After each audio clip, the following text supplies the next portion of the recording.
Bonjour.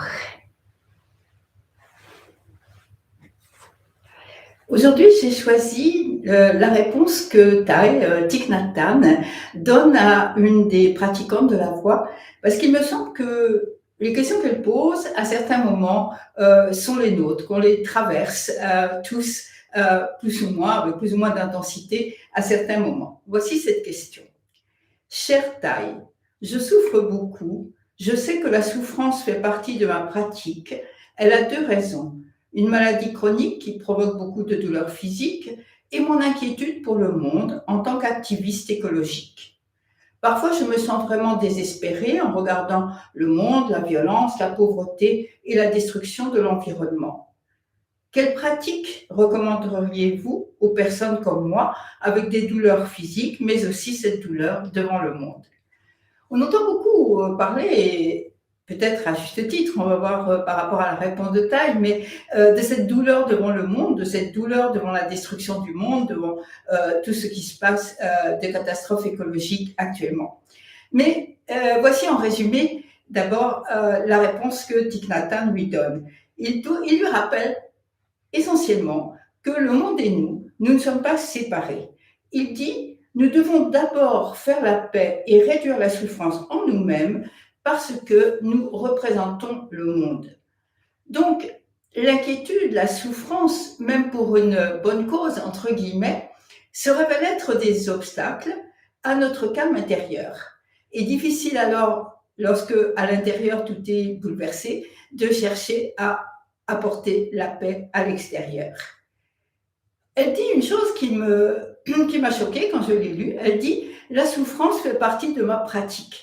Alors, je trouve que c'est une idée incroyable parce que la pratique, comme le dit le Bouddha, j'enseigne la voie qui met fin à la souffrance. La pratique, c'est justement pour comprendre comment notre souffrance passe également dans le monde.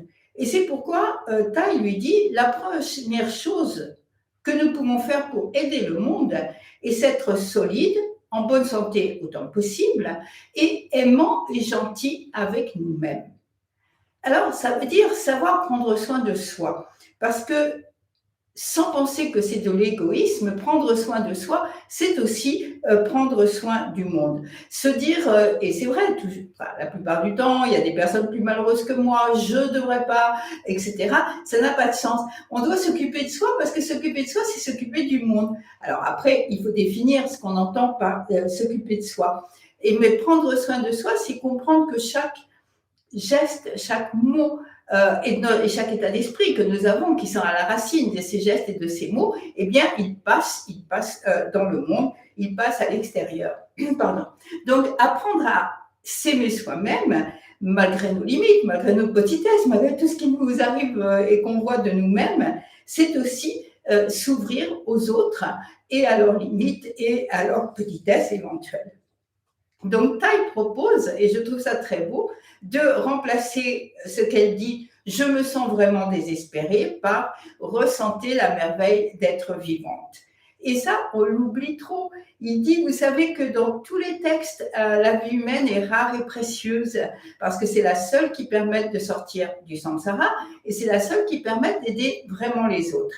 Donc, quand nous sommes tristes et désespérés, non seulement nous avons du mal à apporter quelque chose aux autres, mais cette tristesse et ce désespoir va s'étendre autour de nous.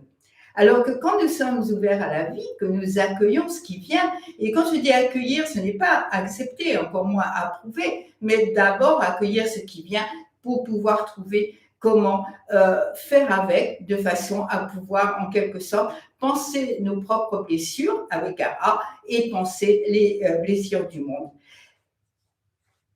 Pour cela, nous allons, c'est Akuin qui utilise cette expression que j'aime beaucoup, déposer ce sac de peau. Et moi, je parle toujours de ce gros sac à dos bien lourd que nous portons, mais nous allons avancer, en tout cas, vers le lâcher prise, vers le laisser passer nos misères, nos rancunes, etc. Et nous allons arrêter d'ajouter de la lourdeur à un monde qui est très lourd. Et Thich Nhat Hanh le dit, et il faut essayer d'avancer léger dans le monde. Voici sa réponse, je l'ai un petit peu résumée, vous la trouverez en entier sur le blog. Donc Thich Nhat Hanh dit: en tant qu'activistes, nous voulons faire quelque chose pour qu'il y ait moins de souffrance dans le monde. Mais nous savons que lorsque nous ne sommes pas en paix, lorsque nous n'avons pas assez de compassion aussi pour nous-mêmes, nous ne pouvons pas faire grand-chose pour aider le monde. Nous sommes dans ce monde, nous devons d'abord faire la paix et réduire la souffrance en nous-mêmes parce que nous représentons le monde. L'amour, la paix, le bonheur doivent toujours commencer en nous-mêmes. Il y a de la souffrance, de la peur, de la colère en nous-mêmes et lorsque nous en prenons soin, nous prenons soin du monde. Imaginez un grand pin dans un jardin. S'il nous demandait ce qu'il devrait faire, quel est le maximum qu'un pin puisse faire pour aider le monde, notre réponse serait très claire. Vous devriez être un pin très beau et en bonne santé. Vous aidez le monde en étant à votre meilleur. Tout ce que vous faites pour vous, vous le faites pour le monde. Ne pensez pas que le monde et vous sont deux choses séparées. Quand vous respirez doucement et avec conscience, quand vous ressentez la merveille d'être vivante, rappelez-vous que vous faites cela aussi pour le monde. Et lorsque vous pratiquez ainsi, vous arrivez à aider vraiment le monde. Donc ça, c'était sa première partie dans ce qu'elle disait d'être désespérée devant l'état du monde. Et puis, elle parle de ces problèmes de douleur physique que, bien sûr, nous aussi, à un moment quelconque, en général, nous rencontrons dans notre vie. Le Bouddha nous a offert de nombreuses façons pour réduire la douleur dans le corps et dans nos émotions et pour nous réconcilier avec nous-mêmes, sans différence. Ça, c'est moi qui commente, mais douleur dans le corps, dans l'esprit, dans les émotions, sans différencier les unes et les autres parce qu'elles se font écho les unes aux autres en général.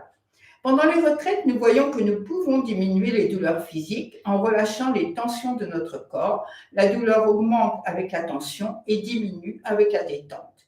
Vous pouvez pratiquer cela aussi en marchant et chaque pas devient une aide. Marchez comme une personne libre, posez tout, ne portez rien et sentez-vous légère. Le Bouddha a dit qu'il ne faut pas amplifier notre douleur en exagérant la situation. Lorsque vous éprouvez une douleur, physique ou mentale, vous devez la reconnaître juste pour ce qu'elle est. Vous pouvez vous dire, en inspirant, je sais que je peux m'en faire une amie et faire la paix avec elle. Je peux lui sourire. Lorsque vous faites la paix avec votre douleur, vous ne souffrez plus autant. Mais si vous êtes en colère, si vous vous révoltez contre elle, si vous vous inquiétez trop, alors cette douleur sera multipliée par 100. Faire la paix en nous-mêmes parce que nous sommes dans le monde et nous sommes le monde. Alors, je voulais terminer par